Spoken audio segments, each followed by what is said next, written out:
भणियम निज स्वरूप को परम रस जामे भरो अपार बंदों परमानंद में समय सार कुंद कुंद मुनि चंदवर अमृत चंद मुनि आत्म रसी बनारसी बंदों पद अरविंद।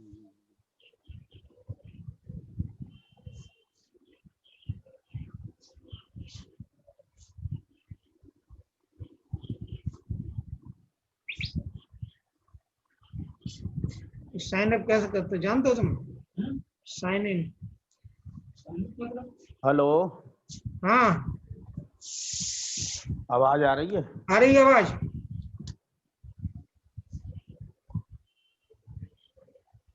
क्या वो यूट्यूब खोलना तो कैसे कैंसिल करें?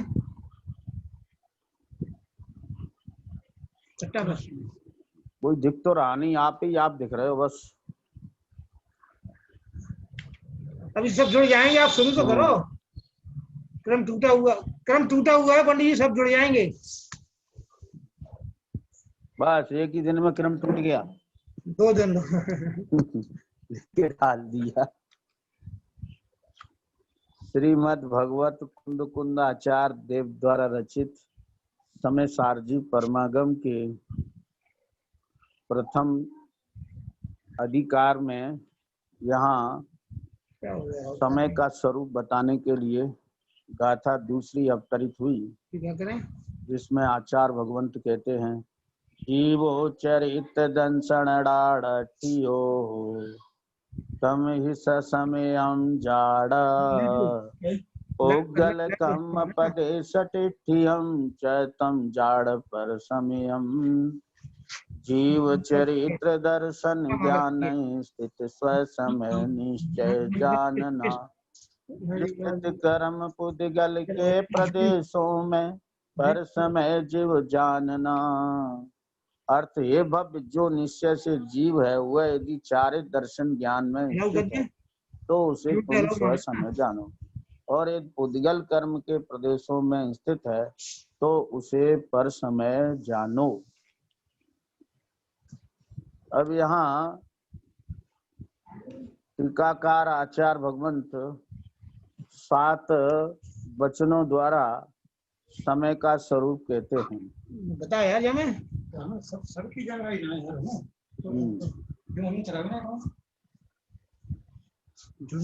प्रथम वचन में कहते हैं कि नित्य ही परिणाम स्वभाव में स्थित रहने से उत्पाद व द्रव्य की एकता रूप अनुभूति लक्षण वाली सत्ता से अनिश्चित है सहित है विशेषण से जो जीव की सत्ता नहीं मानने वाले नास्तिकवादियों का निराकरण हो जाता है।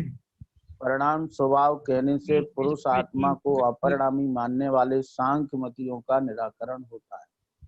का उत्पाद व द्रव्य रूप कहने से सत्ता को नित्य ही मानने वाले नैयायिक व वैशेषिक मत वालों का और सत्ता को क्षणिक ही मानने वाले बौद्ध मतियों का निराकरण हो जाता है। अब वो प्रश्न 35 पर, और कैसा है समय चैतन्य स्वरूप होने के कारण नित्य उदय रूप स्पष्ट निर्मल दर्शन ज्ञान ज्योति स्वरूप है। चैतन्य का परिणमन दर्शन ज्ञान रूप है। इस विशेषण से चैतन्य को ज्ञानाकार स्वरूप नहीं मानने वाले सांख्य मतियों का निराकरण हो जाता है। और कैसा है समय अनंत धर्मों में अति प्रगाढ़ता पूर्वक रहने वाले एक धर्मी पने के कारण जिसका द्रव्य पना प्रकट है, क्योंकि अनंत धर्मों का एक पना ही द्रव्य पना है। इस विशेषण से वस्तु को धर्मों से सहित रहित मानने वाले बौद्ध मतियों का निषेध हो जाता है। और कैसा है समय जिसने क्रम रूप अक्रम रूप प्रवर्तमान अनेक भावों अर्थात गुण पर्यायों को स्वभावपने से अंगीकार किया है। पर्याय तो क्रमवर्ती और गुण सेवर्ती है, उन्हें अक्रमवर्ती भी कहा है। इस विशेषण से पुरुष को निर्गुण मानने वाले सांख्य आदि का निषेध हो जाता है। और कैसा है अपने और अन्य द्रव्यों के आकारों को प्रकाशित करने की सामर्थ्य के कारण जिसने स्वयं में संपूर्ण स्वरूप झलकाने वाली एक रूपता को प्राप्त किया है, अर्थात वह अनेक वस्तुओं के आकार जिसमें झलकते हैं, ऐसे ज्ञान के आकार रूप है। इस विशेषण से ज्ञान स्वयं को ही जानता है, पर को नहीं जानता। चलो सैनिक ऐसे सर्वथा एकाकार मानने वालों का क्या ज्ञान स्वयं को नहीं जानता, पर को ही जानता है, ऐसे सर्वथा अनेकाकार मानने वालों का निराकरण हो जाता है। ईमेल एड्रेस तो पता ही नहीं उनको। और कैसा है, आत्मा से भिन्न द्रव्यों के गुण अवगाहन हेतु, गति हेतु, स्थिति हेतुता रूपी पना है। उनके अभाव और असाधारण चैतन्य रूप स्वभाव के सद्भाव के कारण अन्य द्रव्य रूप आकाश, धर्म, अधर्म, काल और उद्गल इनसे भिन्न है। इस विशेषण से वस्तु को एक ही ब्रह्म रूप मानने वालों का विवक्षित हो जाता है। और कैसा है, समय अन्य अनंत द्रव्यों के साथ अत्यंत संकर अर्थात एक क्षेत्र में रहने पर भी अपने स्वरूप शुद्ध न होने से चैतन्य स्वभाव वाला है। विशेषण से वस्तु स्वभाव के नियम का ज्ञान कराया है। ऐसा ये जीव नामक पदार्थ समय है। इस सातों वचन द्रव्यार्थिक न के हैं। ये बात पिछले व्याख्यान में स्पष्ट हो गई थी कि ये सभी वचन द्रव्यार्थिक न के हैं। अब आगे प्रश्न आता है, प्रश्न 36। पंडित श्री जयचंद जी छाबड़ा ने भावार्थ में अनेकांत स्वरूप प्रमाण की बात की है, तो कैसे है? क्योंकि ये नए की बात हो गई ना, और भावार्थ में अनेकांत स्वरूप प्रमाण की बात की है, वह कैसे है? समाधान, पंडित श्री जयचंद जी छाबड़ा ने मिथ्या एकांत का निषेध करने के लिए द्रव्य पर्यारूप अनेकांत की बात की है, प्रमाण के द्रव्य की नहीं। क्या जयचंद जी छाबड़ा ने मिथ्या एकांत का निषेध करने के लिए जो अकेला द्रव्य को माने जो वस्तु को नित्य ही मानते हैं, ऐसे एकांत की, अथवा जो वस्तु को अनित्य ही मानते हैं, ऐसे अथवा नित्य को अलग मानते हैं और अनित्य को अलग मानते हैं, ऐसे एकांत की का निषेध करने के लिए जयचंद जी छाबड़ा ने द्रव्य पर्याय रूप अनेकांत की बात की है, प्रमाण के द्रव्य की नहीं। प्रमाण का तो द्रव्य होता ही नहीं। नए प्रमाण में कोई विरोध नहीं है। द्रव्यार्थिक नए अभेद द्रव्य का और पर्यार्थिक नए द्रव्य के भेद गुण पर्यायों का प्रमाण अभेद द्रव्य और द्रव्य के भेदों का निरूपण करने से कोई किसी का निषेधक नहीं होने से कोई विरोध नहीं है। द्रव्यार्थिक और पर्यार्थिक में कोई विरोध नहीं है। निश्चय व्यवहार की तरह नहीं है। जैसे व्यवहार जो कहता है तो निश्चय उसका निषेध करता है, ऐसे द्रव्यार्थिक जो कहता है वो पर्यार्थिक उसका निषेध करता है, ऐसा नहीं। और पर्यार्थिक जो कहता है द्रव्यार्थिक उसका निषेध करता है, ऐसा नहीं। सिर्फ अंतर यह है कि द्रव्यार्थिक न अभेद द्रव्य को विषय बनाता है और पर्यार्थिक नए द्रव्य के ही भेद गुण पर्यायों को विषय बनाता है, और प्रमाण अभेद द्रव्य और द्रव्य के भेदों को विषय बनाता है। इस प्रकार कोई किसी का निषेधक नहीं है होने से कोई विरोध नहीं है इनमें। अब देखिए, प्रथम वचन में ही दिगंबर आचार्य श्री अमृत चंद्र सूरी समय अर्थात आत्मद्रव्य नित्य ही परिणाम स्वभाव में स्थित रहने से उत्पाद व द्रव्य की एकता रूप है। क्या पहले ही वचन में उन्होंने कहा कि आत्मद्रव्य कैसा है कि नित्य ही परिणाम स्वभाव में स्थित है, वह अपने परिणाम स्वभाव से कभी चलित नहीं होता है। द्रव्य नित्य ही परिणाम स्वभाव में स्थित है, और परिणाम कैसा है कि उत्पाद व द्रव्य की एकता रूप है। इसलिए द्रव्य भी उत्पाद व द्रव्य की एकता रूप है। इसी प्रकार के कथन और भी शास्त्रों में बहुत हैं, उनको यहाँ कुछ दिखाते हैं। देखो, प्रवचन सार की 9वीं गाथा में लिखा है कि जीव परिणाम स्वभावी है। कैसा लिखा है?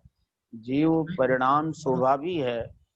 और आचार्य कुंद देव परिणाम वस्तु का स्वभाव है, यह निश्चय कराने के लिए लिखते हैं 10वीं गाथा। क्या 9वीं गाथा में तो लिखा परिणाम स्वभावी है, और 10वीं गाथा में इस बात का निश्चय कराते हैं कि परिणाम वस्तु का स्वभाव है। देखो, 10वीं गाथा में लिखा है, इस लोक में परिणाम के बिना पदार्थ नहीं है और पदार्थ के बिना परिणाम नहीं है। क्या क्या? इसलिए परिणाम से भिन्न या परिणाम से पृथक या परिणाम से रहित अपरिणामी द्रव्य की जो कल्पना है वो नितांत मिथ्या है। दिगंबर जैन धर्म की मान्यता अनुसार नहीं है। सांख्य मत में ऐसी मान्यता है। अब यहाँ प्रवचन सारजी गाथा 99 की टीका में लिखा है, स्वभाव द्रव्य का द्रव्य उत्पाद विनाश की एकता स्वरूप परिणाम है। इसका स्वभाव द्रव्य का, और द्रव्य का स्वभाव कैसा है? द्रव्य उत्पाद विनाश की एकता स्वरूप परिणाम है। क्या है? कुछ लोगों को ऐसी भ्रांति हो गई है कि द्रव्य तो स्वभाव है और उत्पाद व पर्याय में होता है, और द्रव्य का स्वभाव ध्रुव है। लेकिन यहाँ आचार्य भगवान साफ लिखते हैं, द्रव्य उत्पाद विनाश की एकता स्वरूप परिणाम। इसलिए परिणाम द्रव्य का सर्वस्व है। क्या है? परिणाम द्रव्य का सर्वस्व है। ऐसा चिदविलास में भी लिखा है कि परिणाम द्रव्य का सर्वस्व है। राजेश अंकल, आपके यहाँ से खाली म्यूट कर दीजिए। आप करते रहिए अपना वो यूट्यूब का, लेकिन खाली म्यूट कर दीजिए ताकि आपके यहाँ से आवाज ना आए। राजेश अंकल। हाँ जी। खाली म्यूट, आपके यहाँ से खाली म्यूट कर दीजिए। आप यूट्यूब का करते रहिए लेकिन म्यूट कर दीजिए, आपका आवाज आ रहा है। चलो ठीक है, म्यूट कर दीजिए। अब देखो, चिदविलास में स्वयं प्रश्न उठाया है। क्या प्रश्न उठाया है कि परिणाम वस्तु का सर्वस्व क्यों कहा गया है? क्या ख्याल? इसका मतलब यह है कि वस्तु का परिणाम सर्वस्व है। अब प्रश्न ये है कि सर्वस्व क्यों कहा गया है परिणाम को? समाधान, परिणाम से वस्तु का अन्वय स्वभाव पाया जाता है। यदि अन्वय न हो तो द्रव्य अन्वयी न हो। द्रव्य उसमें अन्वय रूप से वर्तता है, तो जो परिणाम है वो अन्वय है और द्रव्य अन्वयी है। परिणाम से वस्तु का अन्वय स्वभाव पाया जाता है। यदि अन्वय न हो तो द्रव्य अन्वयी न हो। अनंत गुणों के परिणमन बिना द्रव्य के नहीं हो सकता। माने कोई भी द्रव्य का परिणमन बिना द्रव्य के नहीं हो सकता। क्या ख्याल? तो फिर मानना क्यों? क्या समझ कि नहीं, हम श्रद्धा में मानते हैं, ज्ञान में नहीं। तो श्रद्धा तो तुम्हारी विपरीत हो गई। क्यों? कि जैसा वस्तु स्वरूप है और वैसा श्रद्धा नहीं करते। माने द्रव्य परिणाम में व्यापक है और तुम ऐसा श्रद्धा नहीं करते, तो फिर श्रद्धान वस्तु से विपरीत हो गया ना। तो मिथ्या श्रद्धान का लक्षण ही ये है। क्या? कि जैसा है वैसा नहीं श्रद्धान करना, इसका नाम मिथ्या श्रद्धान। और सम्यक श्रद्धान जैसा है वैसा श्रद्धान करना, वो सम्यक श्रद्धान है। अनंत गुणों के परिणमन बिना द्रव्य नहीं हो सकते। जब नहीं हो सकते तो फिर नहीं होना मानना भी मिथ्या है। क्योंकि द्रवित परिणमित होना ये द्रव्य का लक्षण है। द्रव्य कहते ही उसे है जो द्रवित होता है, परिणमित होता है, उसको ही द्रव्य कहते हैं। ये द्रव्य का लक्षण है, कोई अपरिणामी ये द्रव्य का लक्षण नहीं है।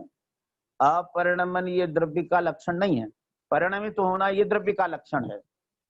इसलिए वस्तु का सर्वस्वरूप जो परिणाम है, उससे वस्तु का वेदन करना वेदकता है। वस्तु का सर्वस्वरूप जो परिणाम है, क्या लिखते हैं या चिदविलास में दीपचंद जी साहब कि वस्तु का सर्वस्वरूप जो परिणाम है, वस्तु का जो सर्वस्वरूप है वह परिणाम है। परिणाम न हो तो फिर वस्तु ही ना हो, वस्तु है तो परिणाम है। जैसे अग्नि का परिणाम उष्णता है? तो क्या उष्णता बिना अग्नि हो सकती है क्या? है क्यों? और उष्णता है वो अग्नि का सर्वस्व है। उसी प्रकार है द्रव्य का परिणाम सर्वस्व है, उससे वस्तु का वेदन करना वेदकता है। उस परिणाम से ही वस्तु को वेदन करना, अनुभव करना, क्या समझ में आया? और परिणाम बिना का अनुभव करना वो तो अनुभव ही नहीं है, मिथ्या अनुभव है। क्या? वस्तु का वेदन करना वेदकता है, परिणाम से वस्तु का वेदन करना वही अनुभव है। चौथा, स्वभाव से ही परिणाम वस्तु का सर्वस्व होने से द्रव्य को परिणामी कहने वाले हजारों कथन शास्त्रों में हैं। क्या ख्याल में आया? हजारों कथन, हजारों कथन जो शास्त्रों में हैं वो स्वीकार नहीं होते हैं। स्वाध्याय करने वालों को बड़ा आश्चर्य होता है। स्वभाव से ही परिणाम वस्तु का सर्वस्व होने से द्रव्य को परिणामी कहने वाले तो हजारों कथन शास्त्रों में हैं, परंतु ज्ञानादि परिणामों से भिन्न अपरिणामी द्रव्य तो शास्त्रों में किसी भी अपेक्षा नहीं है, और शास्त्रों में एक भी जगह नहीं है ऐसा कि ज्ञान आदि परिणामों से भिन्न अपरिणामी। कोई निकाल के दिखाते हमें शास्त्र में कहीं भी, किसी भी ग्रंथ में, कि ज्ञान आदि परिणामों से भिन्न अपरिणामी द्रव्य किसी भी अपेक्षा से, द्रव्यार्थिक न से, निश्चय न से, पर्यार्थिक न से, व्यवहार न से, किसी भी अपेक्षा से दिखा दे तो हमें स्वीकार है। किसी भी अपेक्षा से नहीं है ज्ञान आदि परिणामों से भिन्न अपरिणामी द्रव्य। अरे ज्ञान तो आत्मा का स्वभाव है, और स्वभाव से ही वस्तु भिन्न कभी होती ही नहीं है? और परिणाम द्रव्य का स्वभाव है, ज्ञान आत्मा का स्वभाव है, परिणाम द्रव्य का स्वभाव है, और इससे भिन्न वस्तु देखना चाहते, इसका मतलब स्वभाव नहीं देखना चाहते हैं। क्या ख्याल? और वस्तु स्वभाव के बिना रहती नहीं। क्या ख्याल? तो जैसी वस्तु है और वैसी ही अनुभूति वही तो सम्यक होगी। अब आगे देखो, यहाँ ये शंका उठाई है जिसको लेकर आज बहुत अपरिणामी कथन की पुष्टि की जाती है। वो क्या है कि समय सार की 320 गाथा, जिसकी जयसेन स्वामी की टीका, उसको लेकर अपरिणामी है आत्मा, इस बात की सिद्धि की जाती है। और इसीलिए अपरिणामी मानने वालों को ये गाथा बहुत प्रिय है। गाथा नहीं, जयसेन स्वामी की टीका 320 गाथा की। हालांकि टीका तो उन्होंने सभी गाथाओं पर लिखी है, पर अपरिणामी की मान्यता वालों को ये गाथा की टीका ज्यादा पसंद है। क्या ख्याल में? और इसका नंबर जो है अमृतचंद देव के अनुसार 320 है और जयसेन स्वामी के अनुसार इस गाथा का नंबर 341 है। तो प्रश्न है, वो शंका रखी है यहाँ, समय सार गाथा 341 की तात्पर्य वृत्ति में शुद्ध द्रव्यार्थिक नैसे जीव बंध मोक्ष कारण परिणाम रहित कहा है, तो अपरिणामी मानने में क्या दोष है?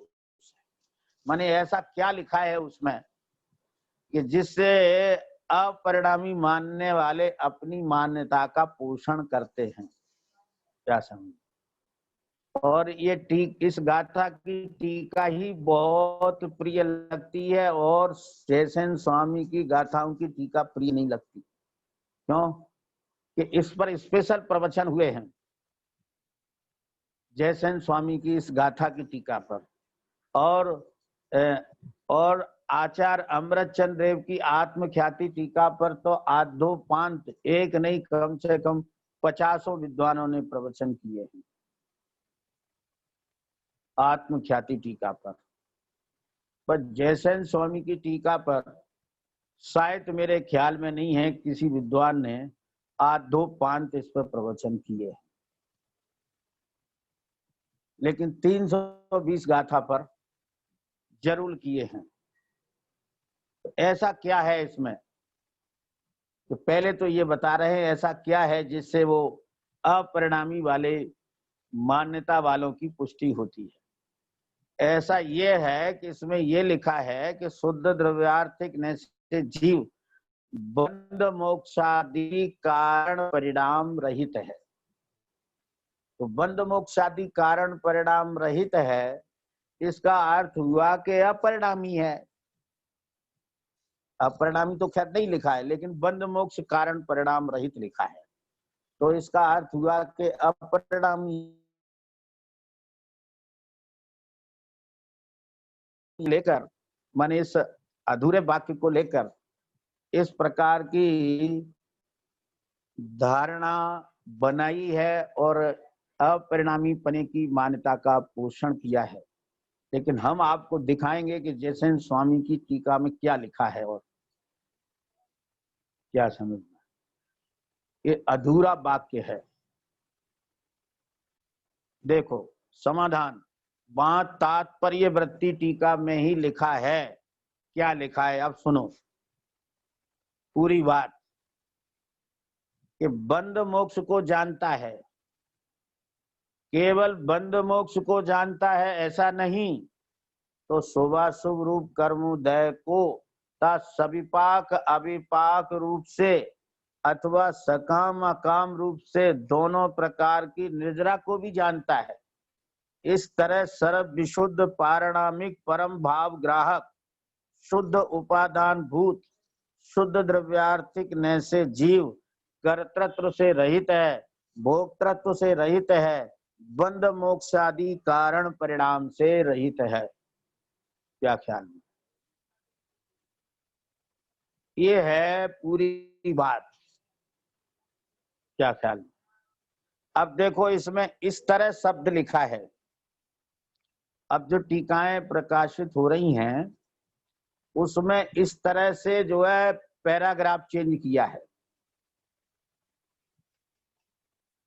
जहां इस तरह लिखा है उससे पहले की बात अलग पैराग्राफ में डाल दी और इस तरह से दूसरा पैराग्राफ शुरू हुआ है। लेकिन जरा विचार करो कि इस तरह का मतलब क्या है, कि इस तरह से पहले जो लिखा है वो पहले समझो। क्या ख्याल में आया? तो वो उसको अलग कर दिया पैराग्राफ को और इस तरह से पैराग्राफ शुरू कर दिया। ठीक है ना?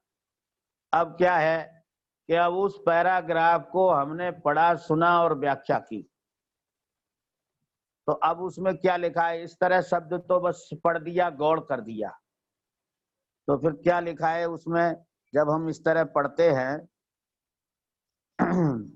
तो लिखा है इसमें सर्व विशुद्ध पारणामिक भाव, पारणामिक परम भाव ग्राहक शुद्ध उपादान भूत शुद्ध द्रव्यार्थिक नैसे जीव कर्तृत्व से रहित है, भोक्तृत्व से रहित है, बंध मोक्ष आदि कारण परिणाम से रहित है। ठीक है, तो वो जीव कर्ता से रहित है, भोक्ता से रहित है, ये तो ठीक है, इसमें तो कोई आपत्ति नहीं है। अब बंध मोक्ष आदि कारण परिणाम से रहित है, बस इस पर जोर दे दिया। लेकिन ये बताओ कि इस तरह से कोई बात शुरू होती है क्या? क्या इस तरह से पहले क्या लिखा है वो पढ़ो पहले ना। कि वो ये लिखा है कि बंध मोक्ष को जानता है। समझ में आया ना? केवल बंध मोक्ष को जानता है ऐसा नहीं, शुभाशुभ कर्मोदय को जानता है, सविपाक अविपाक रूप से अथवा सकाम व काम रूप से दोनों प्रकार की निद्रा को भी जानता है। अब आया इस तरह क्या समझ? तो इसका मतलब ये इसमें जानने का निषेध कहाँ है? तो जानना जो पर्याय है, जानना जो स्वभाव है, उसका निषेध इसमें कहाँ है? तो जानना परिणाम है कि नहीं? तो उसका निषेध कहाँ है इसमें? अब किसका निषेध है? कि बंध मोक्ष का। तो बंध मोक्ष जो है वो लक्षण नहीं है, वो परम भाव ग्राहक द्रव्यार्थिक नय का विषय नहीं है बंध मोक्ष। क्या समझ में आया? परम भाव ग्राहक द्रव्यार्थिक नय का विषय है ज्ञान। जो जानना स्वभाव है वो है परम भाव ग्राहक द्रव्यार्थिक नय का विषय, और इसमें वही नय का प्रयोग है, परम भाव ग्राहक नय का। क्या समझ? तो जानने का निषेध कहाँ हुआ इसमें? जानना परिणाम का निषेध कहाँ हुआ? लेकिन हमने वो पैराग्राफ तो अलग छोड़ दिया और पैराग्राफ चेंज करके इस तरह से लिख दिया। तो इस तरह शब्द तो गौड़ कर दिया और क्या किया? बंध मोक्ष कारण परिणाम से रहित है, माने शुद्ध पर्याय भी नहीं है आत्मा में और अशुद्ध पर्याय भी आत्मा में नहीं है, इसलिए आत्मा परिणाम से रहित है। शुद्ध परिणाम भी आत्मा में नहीं है, शुद्ध परिणाम भी आत्मा में नहीं, तो अशुद्ध दोनों परिणामों से आत्मा रहित है, दोनों परिणामों से रहित है, इसलिए आत्मा अपरिणामी है। यह अर्थ प्रसिद्ध करने का यहाँ से मौका बन गया। क्या गुरु जी? लेकिन जितो उन्होंने पहले कह दिया जानता है, और परम भाव ग्राहक द्रव्यार्थिक नय का विषय ज्ञान है, तो वो ज्ञान परिणाम से रहित है, ये कहाँ लिखा है इसमें? अब बंध मोक्ष लिखा है तो बंध मोक्ष, एक तो बंध मोक्ष होता है कर्म का, क्या समझ में आया? और दूसरा भाव बंध और भाव मोक्ष भी यदि आप लेते हो तो भाव बंध है राग आदि रूप और भाव मोक्ष है वीतराग रूप, ठीक है ना? तो भाव बंध भी जो राग है वह भी आत्मा का लक्षण नहीं है, और जो मोक्ष है वो भी आत्मा का लक्षण नहीं है। क्या समझ में? और वो परम भाव ग्राहक द्रव्यार्थिक नय का विषय नहीं है, क्योंकि वो परम भाव नहीं है। ना तो राग आदि परम भाव है, न वीतराग परम भाव है। तो परम भाव क्या है? कि ज्ञान परम भाव है। तो ज्ञान आदि परिणाम से रहित कहाँ लिखा है शास्त्रों में? क्या कहना? तो जीव का ये तो लक्षण है, और वो बंध मोक्ष लक्षण नहीं है। द्रव्य अगर कर्म की अपेक्षा लेते हैं तो वो तो पर द्रव्य है, वो तो असंभव है, उसमें तो असंभव दोष आता है। और अगर जीव के भाव को लेते हो तो उसमें अव्याप्ति दोष आता है। तो वो आत्मा का लक्षण भी नहीं है और वो परम भाव भी नहीं है, और परम भाव ग्राहक द्रव्यार्थिक नय का विषय नहीं है। क्या ख्याल में है? तो इस प्रकार ये बात इसमें लिखी है, और हमने तो वो सारी बातें रखी हैं द्रव्य दृष्टि क्या पुस्तक में भी रखी हैं और समय सार के स्पष्टीकरण में भी यथा स्थान वे सारी बातें रखी गई हैं कि जिन कथनों को लेकर इस प्रकार का प्रचार होता है कि द्रव्य अपरिणामी है, उन सारे कथनों को हमने तो सामने रखा है। क्या समझ, हमने उनको गौर नहीं किया है या हमने उनको नहीं रखा हो, ऐसा नहीं है, अपनी खींच रहे हो। हमने वो सारी बातें पन्नों में रखी हैं जिनसे इस तरह की मान्यता का प्रचार किया गया है अथवा इस तरह का अर्थ निकाला गया है। तो देखो वहां क्या अर्थ है। इस प्रकार यहाँ परम भाव ग्राहक शुद्ध रचने से बंध मोक्ष कारण परिणाम रहित तो कहा है, परंतु ज्ञान परिणाम रहित नहीं, क्योंकि ज्ञान परिणाम तो स्वभाव है, इसलिए जीव द्रव्य परिणामी है, अपरिणामी नहीं। क्या समझ में आया?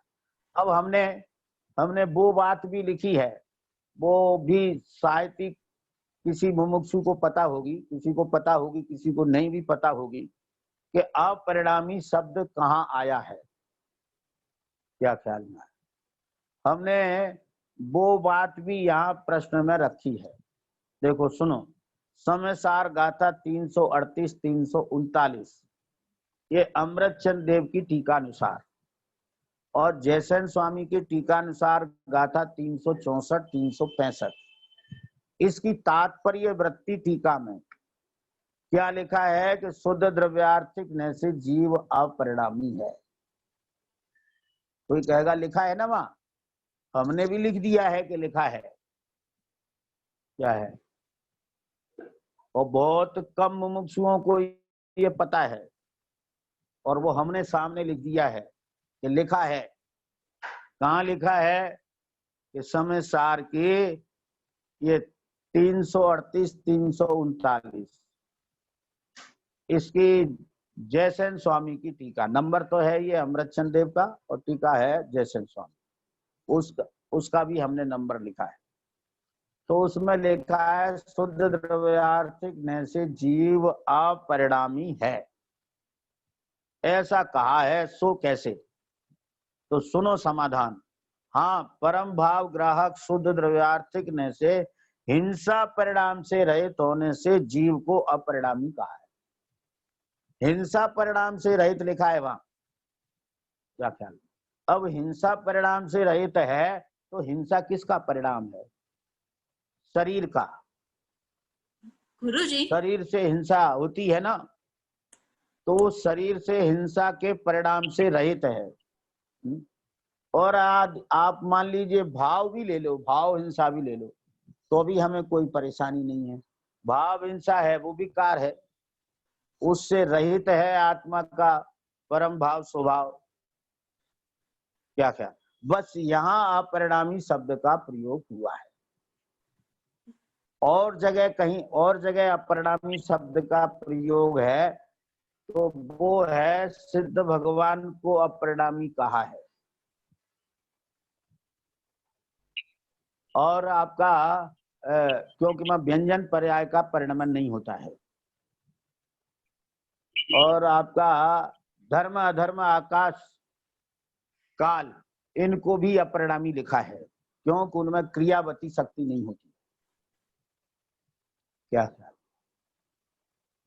तो उस विषय से तो यहाँ कोई संबंध है नहीं, उनको अपरिणामी इस प्रकार लिखा है तो उससे कोई संबंध यहाँ नहीं है। तो यहाँ जो द्रव्य को अपरिणामी शब्द जो आया है, वो जीव को अपरिणामी शब्द जो आया है वो मात्र इस गाथा की टीका में आया है।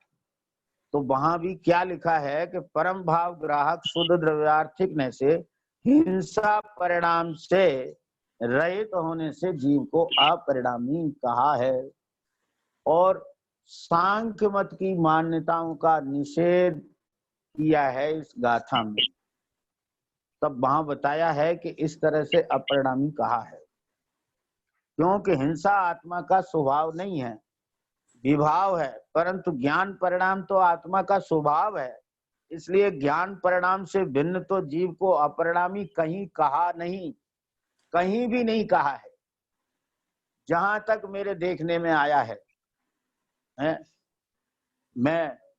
भाई जिनवाणी है, अगाध समुद्र है, पूरी जिनवाणी पहले तो उपलब्ध नहीं है और पूरी हमने पढ़ी भी नहीं है, और शायद ही कोई होगा जिसने पूरी पढ़ ली हो, चलो कोई बात नहीं। लेकिन हमने ये बात जो है अच्छी तरह से फैलाई है, तो मुमुक्षुओं के पास भी ये बात पहुंची है कि हम ये कहते हैं ज्ञानादि परिणाम के बिना अपरिणामी आत्म द्रव्य को कहीं लिखा नहीं है। तो अगर किसी ने पढ़ा होता तो वो हमारे सामने जरूर लाता, क्या ख्याल? और अगर हो किसी को लिखा दिखे तो हमें जरूर दिखाए, ऐसा मेरा निवेदन है, लेकिन लिखा मिलेगा नहीं। गुरुजी उसमें आगे प्रथम तो शुद्ध पारिणामिक परम उसमें आगे सर्व विशुद्ध पारिणामिक, सर्व विशुद्ध पारिणामिक ये लिखा है, कह रही हो ना? हाँ, शुद्ध पारिणामिक। हाँ, हाँ, विशुद्ध नहीं लिखा, पर शुद्ध विशुद्ध लिखा हुआ है, शुद्ध पारिणामिक लिखा हुआ है, शुद्ध सर्व विशुद्ध पारिणामिक लिखा है। नहीं, 338 वाले में कह रही हूँ। 38 वाले में?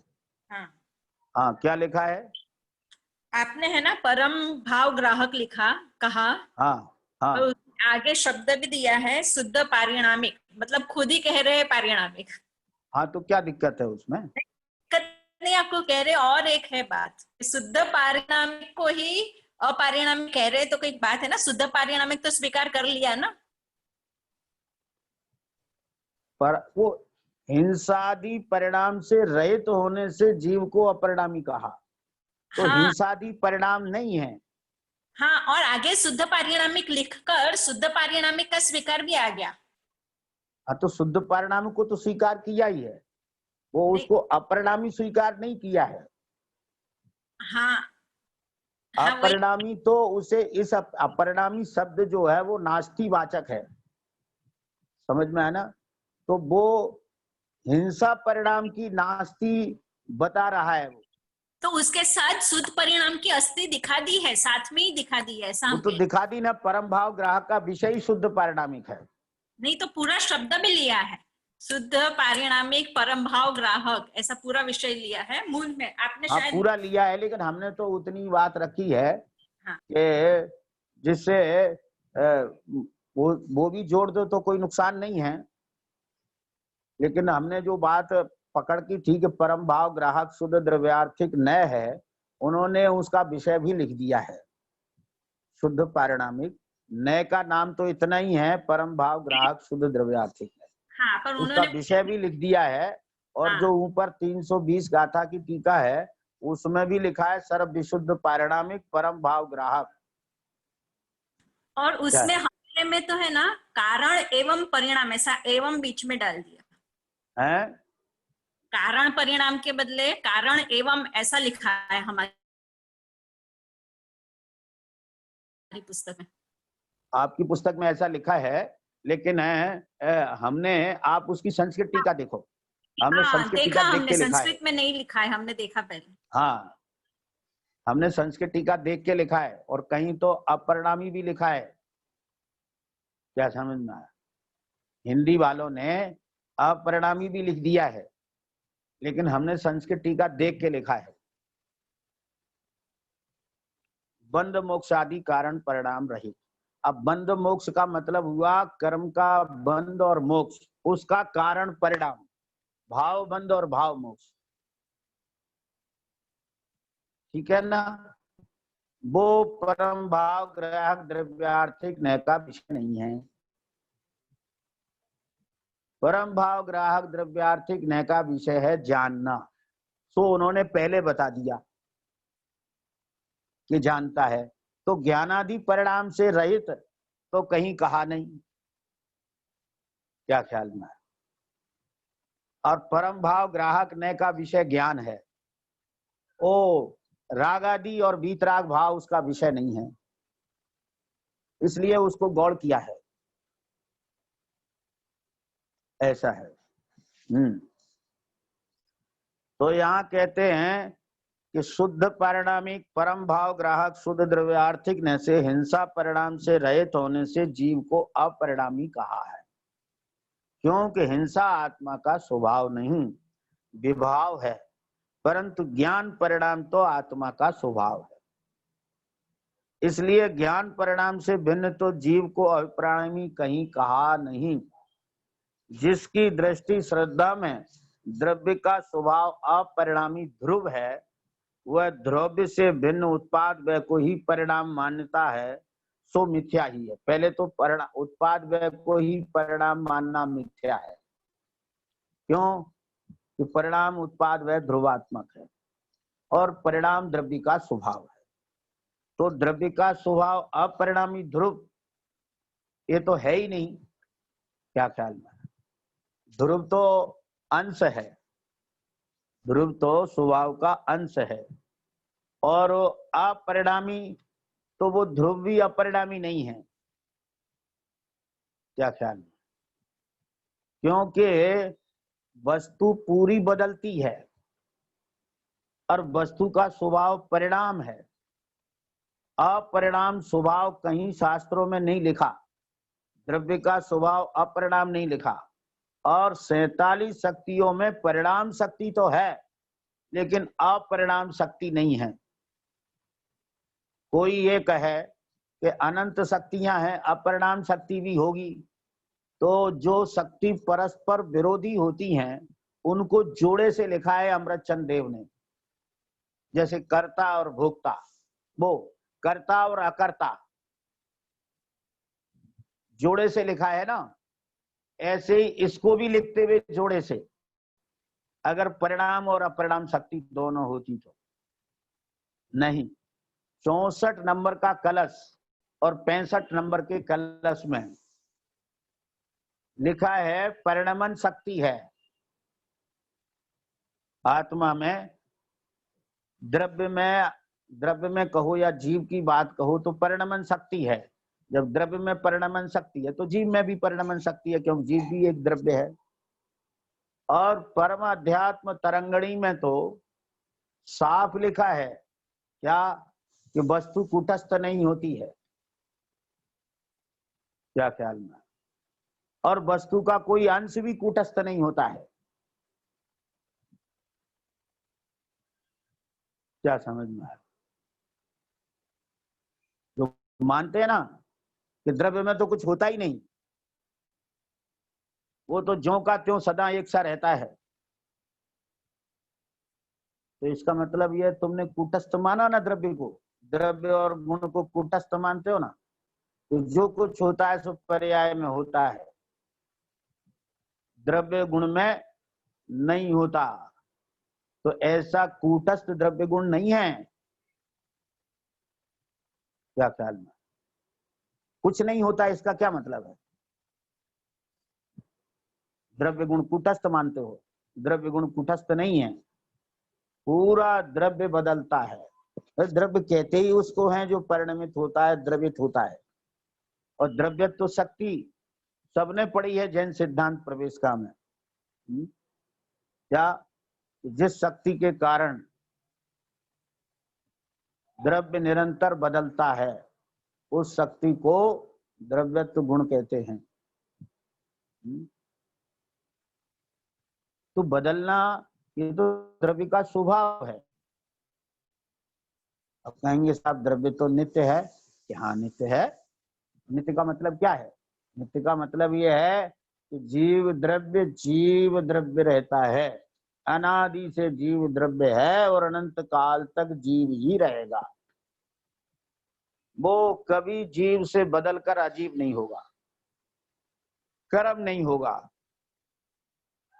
ये उसकी नित्यता है। लेकिन हमने क्या कर दिया? विभाग कर दिया, भाग कर दिया है। एक हिस्सा नित्य है और एक हिस्सा अनित्य है। बस यही गड़बड़ कर दिया है।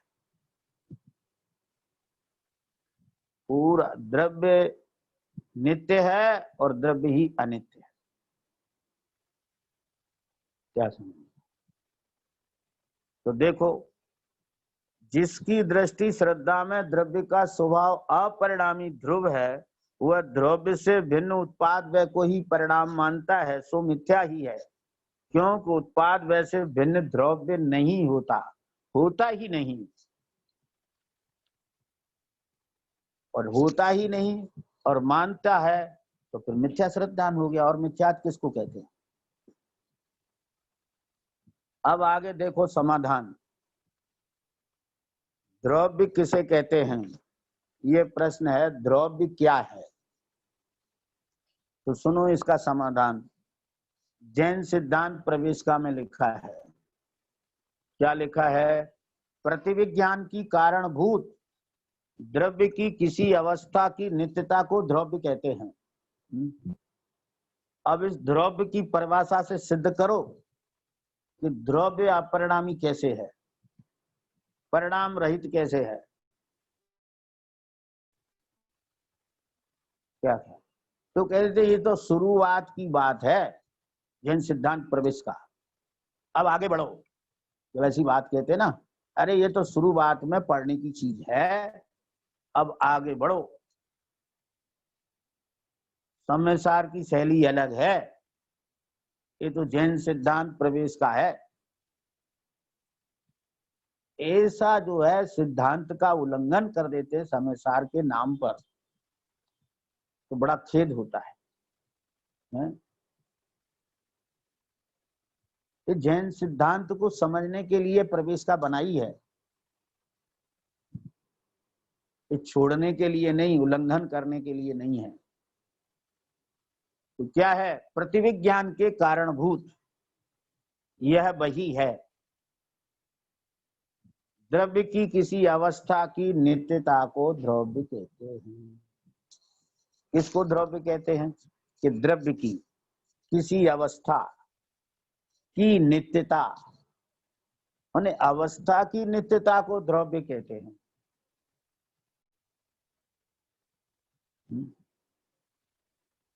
और हमने क्या समझ लिया है कि उत्पाद व्यय इस बाजू रहता है और द्रव्य उस बाजू रहता है। द्रव्य तो कुछ करता धरता नहीं है और पर्याय करती धरती है। वो नित्य है, जो अनित्य है। वो द्रव्य है, जो उत्पाद व्यय है। ऐसे दो अलग अलग कर दिए हैं। और किसी किसी ने तो इतना अलग कर दिया है कि इसके प्रदेश अलग और इसके प्रदेश अलग। और जब प्रदेश अलग किए तो चतुष्टय भी अलग कर देते हैं। तो पर्याय का द्रव्य क्षेत्र काल भाव अलग और द्रव्य का द्रव्य क्षेत्र काल भाव अलग। कमाल हो गया। क्या अब क्या कहें, जो कुछ भी हो रहा है सो हो ही रहा है, पंचम काल है। तो प्रतिविज्ञान की कारणभूत द्रव्य की किसी अवस्था की नित्यता को द्रव्य कहते हैं। यहाँ ज्ञान परिणाम को देखें। अब आपको इसका प्रयोग बताते हैं। यहाँ ज्ञान परिणाम देखें तो नवीन ज्ञेयाकार ज्ञान का उत्पाद, उसी समय पूर्व ज्ञेयाकार ज्ञान का व्यय, और पूर्वोत्तर ज्ञेयाकारों में जानन रूप प्रभासु द्रव्य है। इस प्रकार ज्ञान परिणाम में उत्पाद व्यय द्रव्य है। क्या समझ में है? ज्ञान परिणाम में अकेला उत्पाद व्यय नहीं है और अकेला द्रव्य नहीं है, अथवा ज्ञान परिणाम से भिन्न द्रव्य नहीं है। तो ज्ञान परिणाम में उत्पाद व्यय द्रव्य है। किस प्रकार कि जो नवीन ज्ञेयाकार ज्ञान का उत्पाद है, पूर्व ज्ञेयाकार ज्ञान का व्यय है, और पूर्वोत्तर ज्ञेयाकारों में जो जानन रूप प्रवाह है सो द्रव्य है। इस प्रकार ज्ञान परिणाम में उत्पाद व्यय द्रव्य है। इसी प्रकार सभी परिणामों में समझना, क्या इसी प्रकार सभी परिणामों में समझ लेना, और जहां परम भाव ग्राहक की बात है तो वहां ज्ञान में ही समझना। और ज्ञान का समझ लो आप, और सबका आप समझ पाओ तो ठीक, न समझ पाओ तो ठीक, कोई उससे लाभ हानि नहीं है। अगर आपने ज्ञान का नहीं समझा तो आपका काम ही असंभव है। ज्ञान का समझ लो, और ज्ञान का समझ लिया तो अन्य का भी समझ में आ जाएगा, कोई आपत्ति नहीं। इसलिए उत्पाद वैसे भिन्न अपरिणामी ध्रुव को स्वभाव मानना मिथ्या है। क्या समझ? एक आम धारणा बन गई है कि ध्रुव तो स्वभाव है और पर्याय में उत्पाद है। इस तरह का प्रयोग ही नहीं मिलेगा शास्त्रों में। अब प्रश्न आता है, हमने पढ़ा है कि समय सार का अर्थ होता है पर और पर्याय से पृथक त्रिकाली ध्रुव आत्म वस्तु। समय के साथ सार लग जाने से पर्याय का निषेध हो जाता है।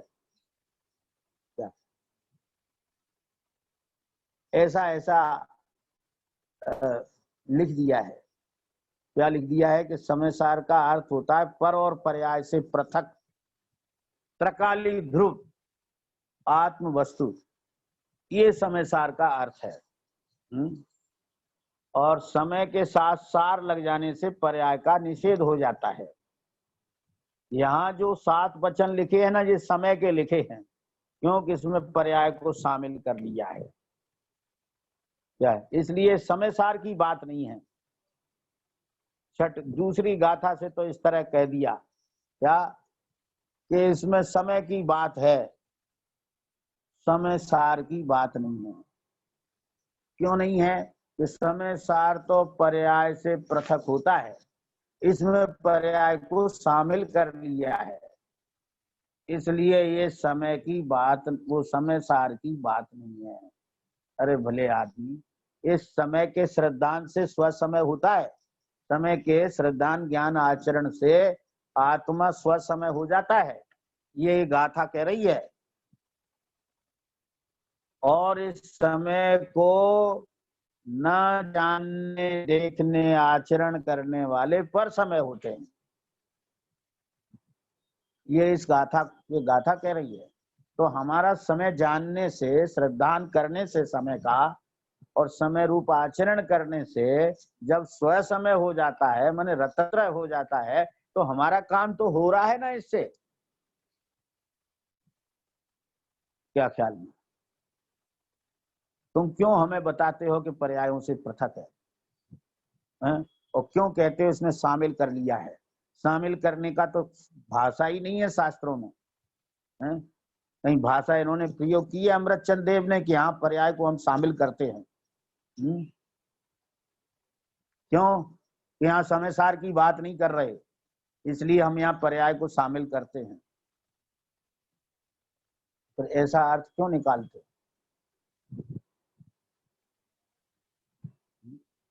आचार्य देव की बात समझो। अब एक अपना अभिप्राय पुष्ट न हो तो अपने अभिप्राय को पुष्ट करने के लिए एक लांछन और लगा दिया जाता है, या कि आचार्यों के शब्द को मत पकड़ो, अभिप्राय को पकड़ो। क्या? क्यों? कि आपका अभिप्राय है अपरिणामी है वस्तु, और आप पकड़ रहे हो शब्द। कहाँ लिखा है अपरिणामी? परिणाम स्वभाव लिखा है ना सब जगह, तो अपरिणामी कैसे हो गया? कि तुम शब्द पकड़ रहे हो, शब्द मलेच्छ हो। क्या ख्याल में? आचार का अभिप्राय पकड़ो।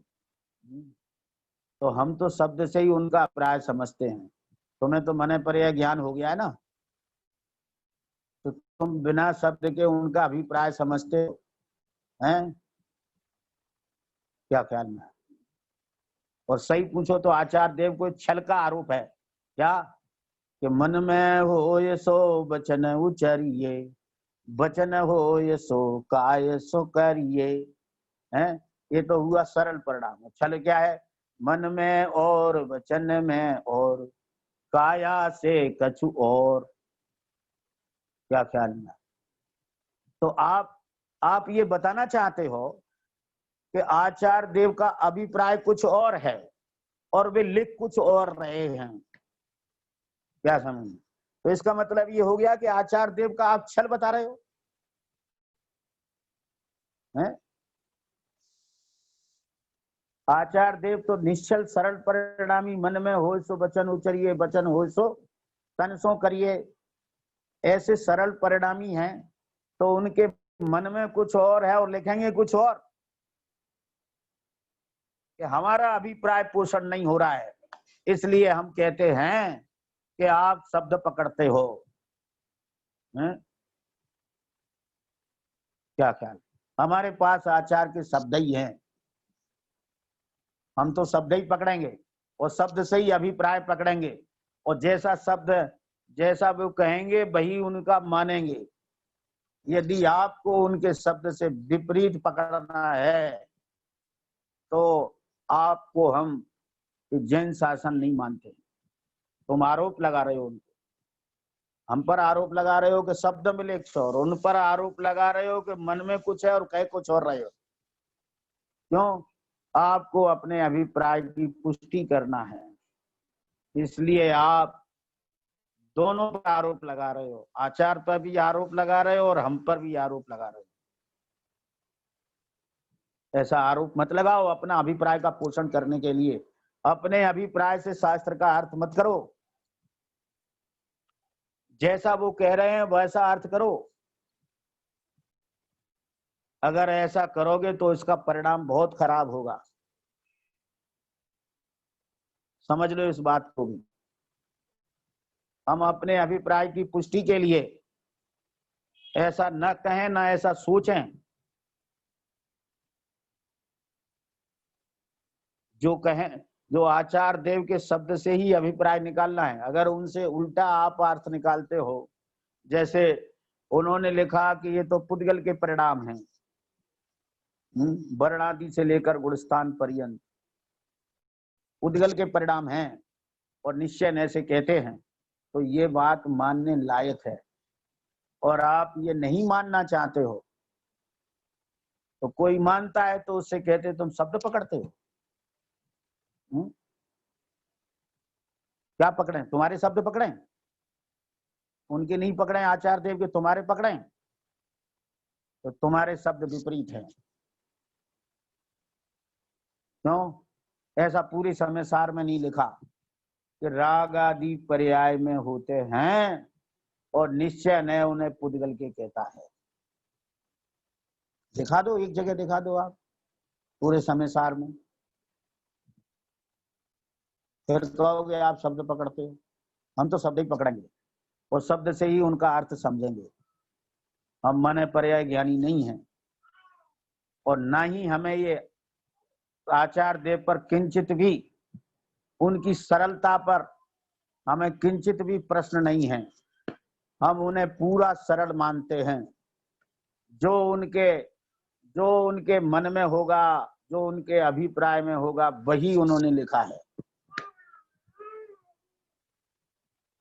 क्या समझ में?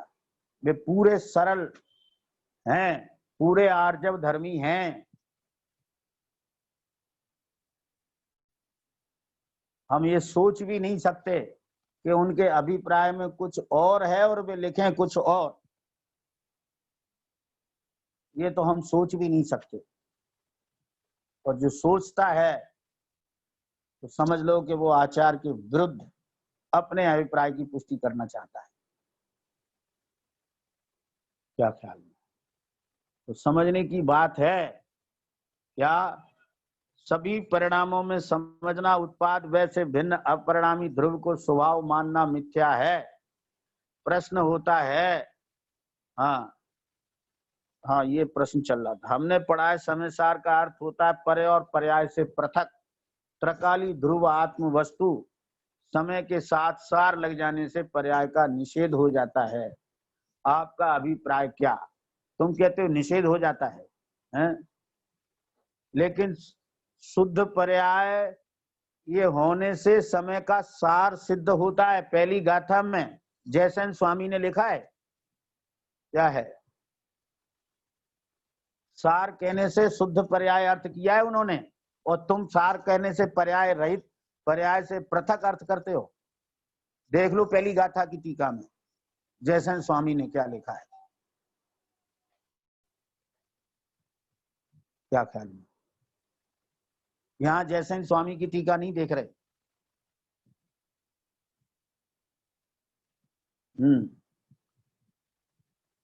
समय के साथ सार लग जाने से पर्याय का निषेध मानना मिथ्या है, क्योंकि जयसेनाचार्य जी ने प्रथम गाथा की टीका में सार का अर्थ शुद्ध अवस्था किया है और तुम सार का अर्थ करते हो पर्याय से पृथक। देख लो, इसको देखना है देख लो, पहली गाथा की टीका में लिखा है जयसेन स्वामी ने। प्रश्न होता है कि सार का अर्थ शुद्ध अवस्था कैसे।